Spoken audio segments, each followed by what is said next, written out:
Hi everyone, welcome to another episode of Real Talk on Racism. I am your host, Russ Terry. We're super grateful to our viewers for watching. It's a small but loyal group, so if you're seeing this episode and the content inspires you, please share with others. You can go to our website, realtalkonracism.org, for all of the prior episode. Binge watch, it's a fun thing to do, and you'll learn a lot and be inspired too. Okay, so today I am very honored to have with us Thomas Calhoun Jr. Thomas, all the way up from the DMV. Thank you for having me. Getting all the way up here. Yeah, the trip was amazing. Haven't had a train ride in quite some time. Well, you are our second straight guest to come up from the DC, Maryland, Virginia area, so I'm super grateful to both of you for coming all the way up here to appear on the show. Thank you for having me. Oh, you're welcome. It's my pleasure. And I love your mission. I can't wait to dive in and hear about all the great things you have to say. Okay. All right, so first question for you. Is it accurate to say your mission is to help people of color bring their products and services to market? I would say that is mostly accurate. While I do think it's important to, identify all backgrounds, my personal mission right now is focused on folks of African descent, right? Black folks, right? So I try not to use people of color as a metaphor or some other symbolism for black. People of color should be all people of color, and black should be black, or Hispanic should be Hispanic, or whatever. So right now I've been hyper focused on my community, because I just feel like that's where I have the background, the expertise. So thank you for clarifying, because obviously as a white person I try to be super inclusive, so if I'm saying people of color but referring to the black community, then I'm glad that you want to clarify that it's the black community specifically that is part of your mission. Yeah, I think I don't want to narrow it necessarily to that, but I also don't want to use that language to refer it, as you probably know, right? Like benign neglect and things where folks were trying not to focus so much on the black experience to kind of get that out of the news. This is really why we have terms like people of color and everything, right? Diverse. We'll use any other word rather than say black, because that was the whole Nixon benign neglect thing. So I just learned something, and we're only 2 minutes in. So I actually don't know what that means. What does benign neglect mean? So really, during the civil rights movement and everything, they had gotten to the point where there was so much commotion, right? Sort of, from Malcolm and Martin and all the folks who were who were doing all these things across the country. So Moynihan and Nixon get together and they said, let's just stop talking about it. Let's stop talking about race, right? And so there's a system of what they call benign neglect. You can Google it, where they just stop talking about it. And so if you just don't mention it, it kind of goes away, So if you notice in media all over the country, in all honesty, when people use the term people of color, or one of my personal favorites is, we're investing in diverse founders, or this company has diverse founders. Well, what does that mean? What does that even mean, right? And so does it mean that there's 3 different ethnicities, or there's lots of ways to be diverse? Is it gender diverse? Is it socioeconomically diverse? You know what I mean? So it's just really, we come up with it. It's been 50, 60 years since they've come up with this system of benign neglect, and people don't know why it's happening or where it originated. Well, I appreciate you sharing that with me and with all of us today, and I promise to be direct and use exactly the if words. you're referring to the Hispanic community, right? Refer to the Hispanic community. If you're referring to, in many cases they know who they are, and sometimes you are just referring to people of color, right? And that's fair. Got it. Okay, so your mission is to help fellow black folks bring their products and services to market. My mission right now, actually, that's a subset of it, but my mission, I think I started out doing that. I had a tech company I was starting called Nafasi, sort of the Opportunity Network, Nafasi Swahili for opportunity, and space for opportunity. And I was sort of trying to be sort of LinkedIn for startups, and connect ideas, talent, and capital together for Black folks. However, what I learned is that there's so many systemic issues that starting from that space was just really difficult. Not the least of which is, Black founders are receiving 1/10,000th of venture capital. 1/10,000th. So for every 10,000 that a white person gets, a Black person gets. So if you look at it this way, this is the way to look at it. Like, of all startups, regardless of who, is a founder or a founder's background, only about 1 in 100 is going to get venture funding, regardless. Okay. Right? Of that 1%, only 1% is Black. Oof. Right? So then there's Black men and Black women, and there's this big fight about, well, Black women are only getting 0.0043, but that's because Black men are only getting 0.0057. So it's really not like we're doing that much better. We're fighting over 10,000th of a percent. It's so you mean, so it's just like, or 7 really. So it's not between us. So we really should be focused on the 99% and not what we're not getting. But anyway, so those are the numbers, and so there's just so many challenges. It's hard to solve that problem in one stroke. So, and one of the main challenges that I found was there's not mentorship, and there's not really a lot of trust. And there's not, I think assimilation has caused, I'm sure assimilation has caused Black people to not even have some identity challenges sometimes. And we spend so much time trying to fit in that we don't really do enough self-reflection, investment. So right now I'm really focused on purpose, right? And you probably see me post a lot about purpose. So, and that's, reclaiming the master copy of your life, right? Own your masters, right? Ah. Right? Like really focusing on, what I believe God or your creator, whoever you choose to believe in, like has called you to do. And you have some gifts, and that's what Truth Be Told is all about. I know you're going to get to that later, but it's really all about, it's a show about purpose. And so everybody that is in business, if I interviewed you, I could probably talk to you long enough and I understand sort of your arc and how you got here in the seat. And but if you identify that earlier, then you can get going in that earlier, and then you will have more confidence and identity, and you will have some sense of ownership that no one can take from you. And now you're empowered to do other things.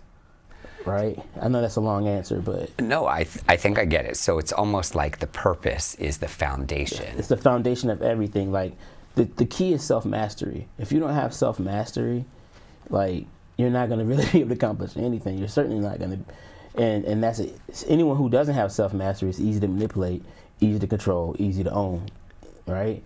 So it really is about self-mastery right now. So I'm highlighting people who have accomplished some semblance of self-mastery to the extent that they've gone out and disciplined themselves enough to be able to fund their lives and their lifestyle and their livelihood with their gifts and talents. And I think that's freedom, because we've seen in the last couple of years, we've seen George Floyd, we've seen all these things, Breonna Taylor, all these marches, all these things. Why do they end? Why do you think they end? Why do people stop? They're still dead. There's still atrocities going on right now. Why are people not out there? Oh gosh, now you're putting me on the spot. Is it rhetorical, or do you want me to answer? What would you think? I mean, I know, the news cycle is that's like a big part of the it. Time the next big thing happens, people move on to whatever the next thing is, and I don't want to say people forget about, because that would be insensitive to them and their families, but I think it gets focused on them gets reduced. Yeah, it gets pushed down. In the news cycle, for sure. I've seen three or four police shootings just on Instagram reported this week. In the last 7 days, I'll say, right?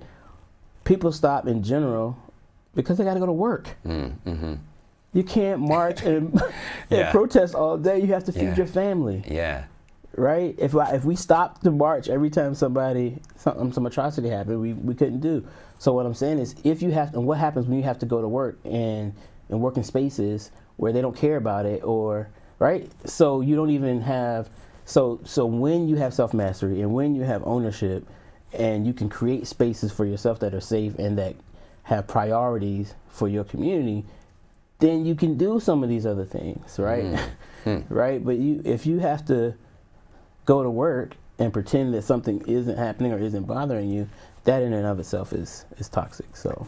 Got it, because I know for me as an entrepreneur, like yesterday, Sure. I worked an hour and I still make my corporate America money, but Sure. in an hour, which then helps me, I wasn't marching, but I have family responsibilities, caregiving, things of that nature, people older relatives that live in another state. So I get it, by creating this financial freedom for myself, I can do more in the world than, pardon my language, working for the man for 8, 9, 10 hours a day. For sure. Yeah. For sure. And this is not to say don't work for the man, because I have a consulting business and I have to do what I have to do to eat for now, right? But the objective is to get to a place where my money is working for you. So after self-mastery is, sort of conscious capitalism while you're doing that, right? And of course, asset acquisition, right? Am I acquiring assets that will produce the income that can give me the freedom to do and say the things that I need to do, say and do. So that's the mission. Right, and so underneath that, of course, somebody needs to start a business or start a product, and if I can help, then that's great. But what I'm realizing is just the self-mastery, and for myself as well. Like, self-mastery has been my personal goal right now.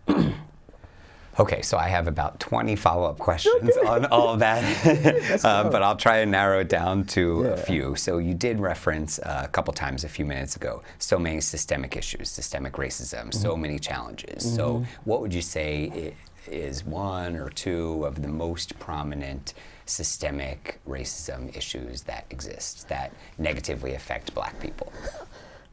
I mean, that's tough. So just by definition, right, systemic, they're all connected, right? So that's really tough. But if I had to break it down to one or two things, I would think number one would have to be, and this is just my bent, right? Ask somebody else, will give you something else, right?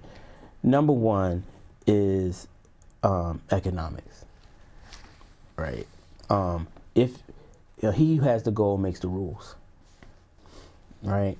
And we know that we talk about voting and all these things, and in the end, I think I read like economic judiciary, community economics or something senior in the Congress. They were talking about maybe like in 50 years since the assassination of MLK, Black people really haven't made that much economic progress.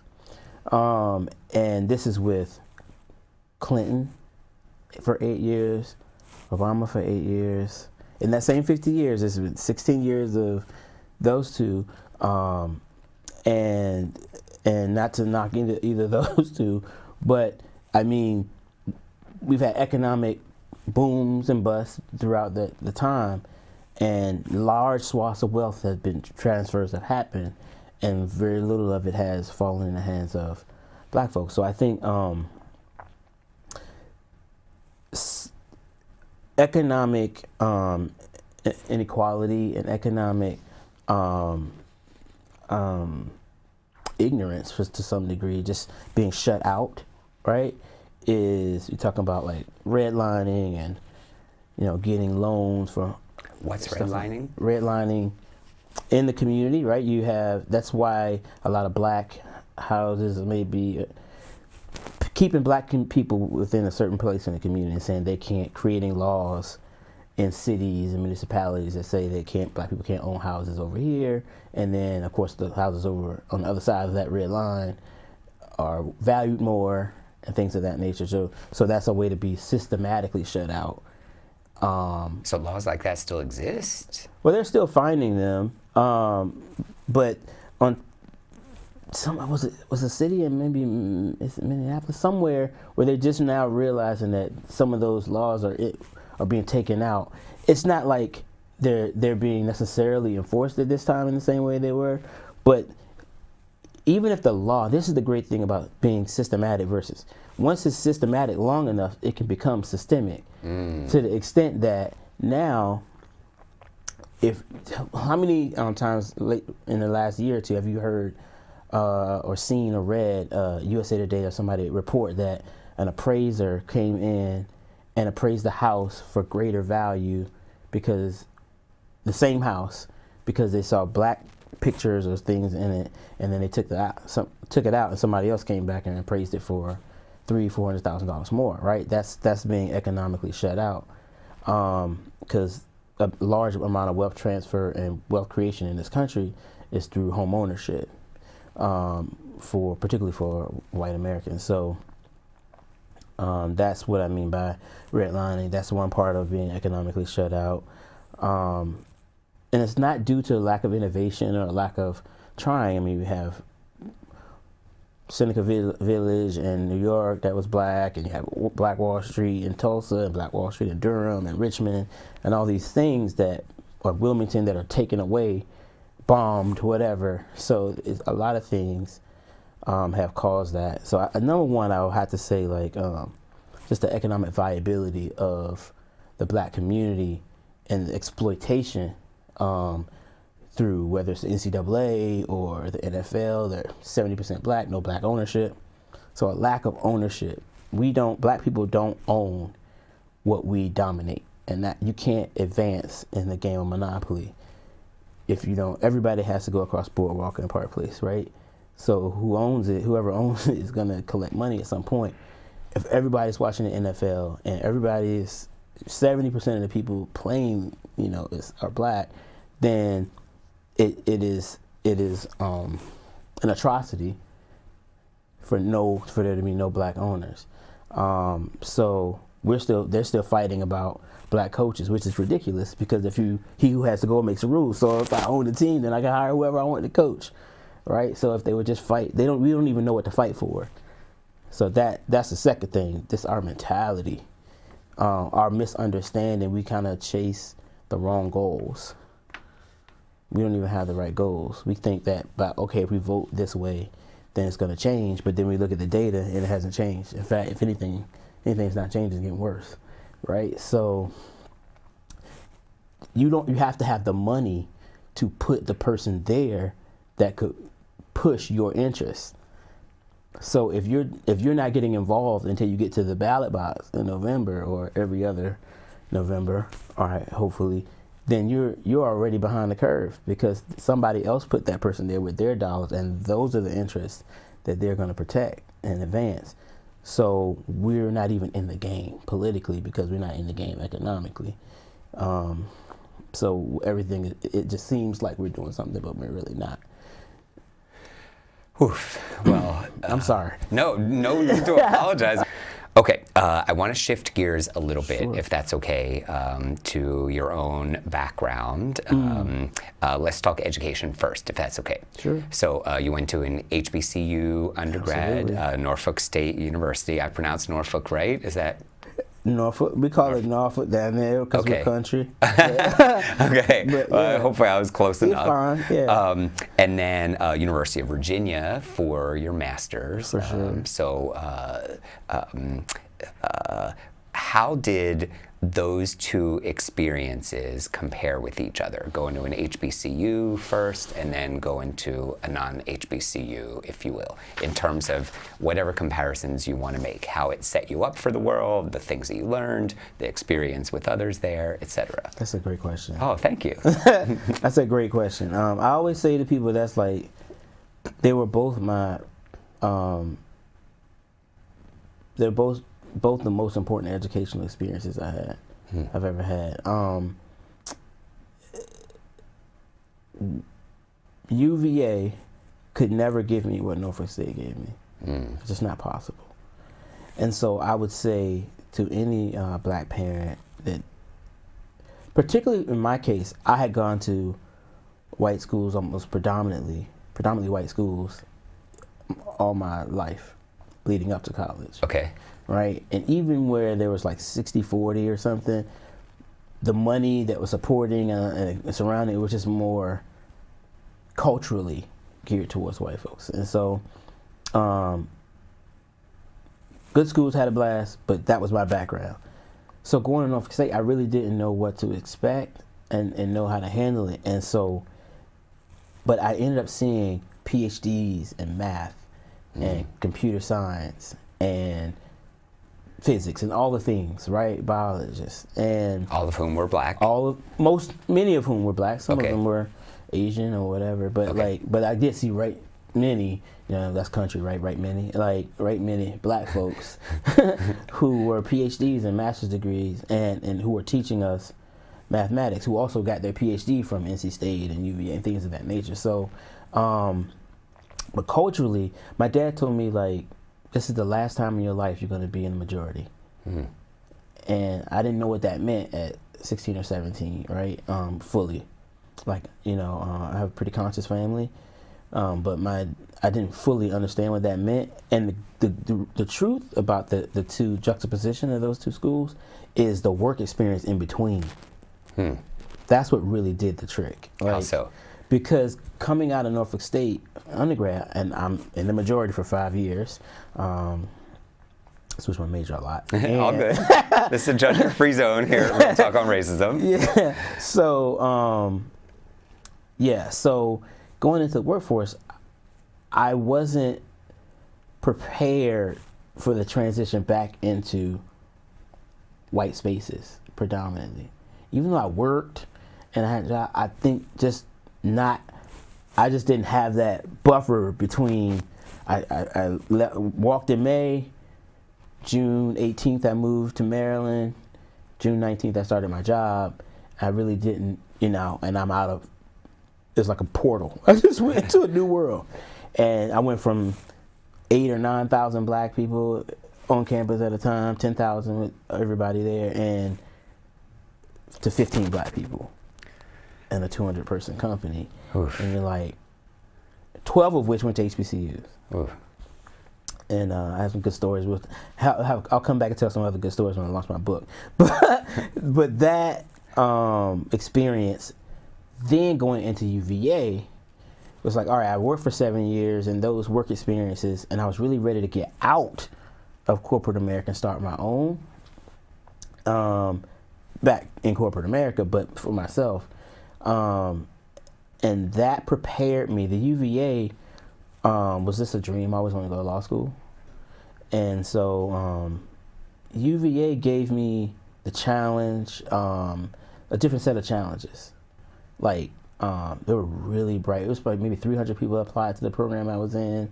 They only accepted like 30 and in our cohort. And it was just really, I met some really smart people. Only 2 black people. 29, 30 people, 2 black, 1 Indian woman, and the rest white male. Right? So there, so that speaks to the diversity in engineering right there. Or lack thereof.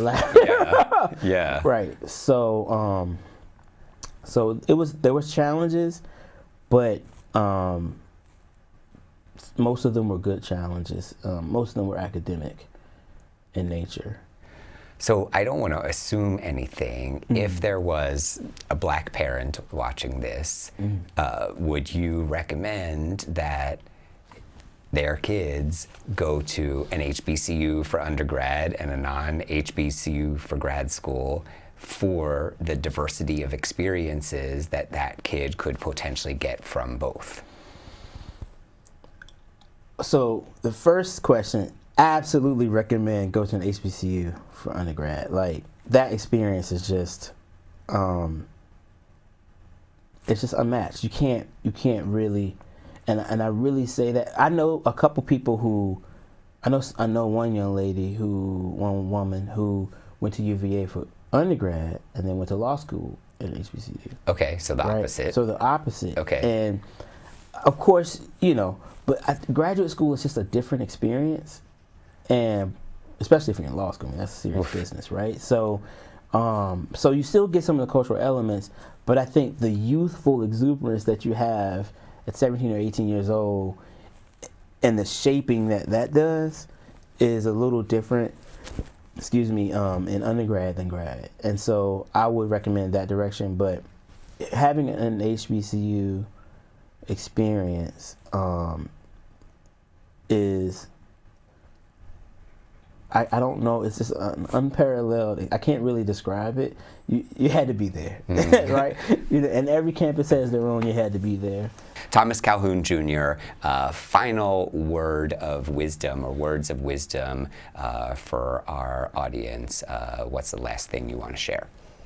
Own your masters, right? Yes, I want to get a shirt, one. by the way. I will definitely I'll buy something. it. Okay. So, number one, self-mastery, right? Number two,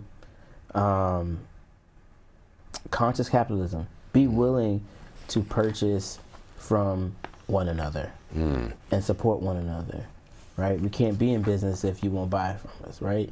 So that's number two. And then asset acquisition.